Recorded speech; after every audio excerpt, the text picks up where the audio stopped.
Hello and welcome to Dino's World once again, guys. And this time around, we have the FZS version 2.0. And what's new in the version 2.0 is the fuel injection system that has been introduced by Yamaha. It's called Blue Core, and unfortunately, there's no increase in engine displacement. Instead, there is a decrease in engine displacement from 153 cc. It has come down to 149 cc, and the power is down by around 1 bhp. But Yamaha have tried to compensate for this loss in power by bringing down the weight of the bike by around 3 kgs, and they have also reduced the wheelbase of the bike by around 4 which means better flickability and maneuverability. As you can see, the design is pretty much the same as what was showcased at the Auto Expo. You get a brand new tank design and a new tank scoop, a new headlamp design. So better graphics and very good fit and finish, as is usually the case from Yamaha.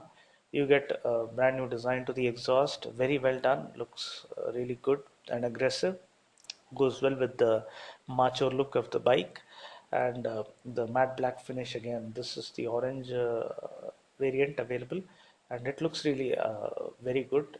The graphics remind you of the Tron bike, and again the tail section gets total overhaul, and you get new aluminum grab rails, and it looks sharper than before. The tail section, even the tail lamp gets a new design. You get a split seat assembly. There's always been an issue with the pillion being left with no room in the previous FC bikes, so that has been taken care of. You have ample room for the pillion, and you have a tire hugger available as well. You have the same 140 section tires, and Yamaha maintain that the tires have a better grip and better traction than the tires on the FC. So as far as the riding experience goes, I'm a great fan of the FZ, the way it handles, the way it rides, the kind of refinement it has on offer. I've been a great fan of FZ for a long time, and this is no different. In fact, they have Yamaha claimed that they have increased the performance, but while riding the bike, it wasn't very apparent, strikingly apparent at least.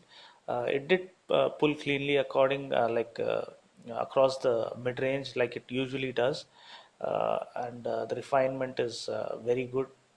The response is good. The clutch is nice and light, and again you have a brand new instrument cluster as well, which is very well incorporated, well designed, and again talking about the riding experience, I just feel yes, there was a slight improvement in the way it responded, and the flickability was very good because of the shorter wheelbase and lighter weight.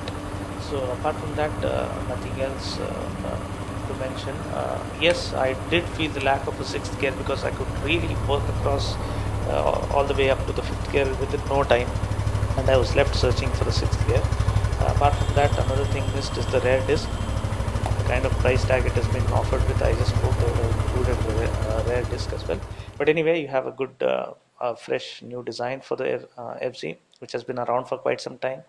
And this is going to say being sold. This will be sold alongside the regular FZ and FZS. This is the more premium version being offered, and apart from that, you have the Phaser FI coming up next. I think it's based on the same engine.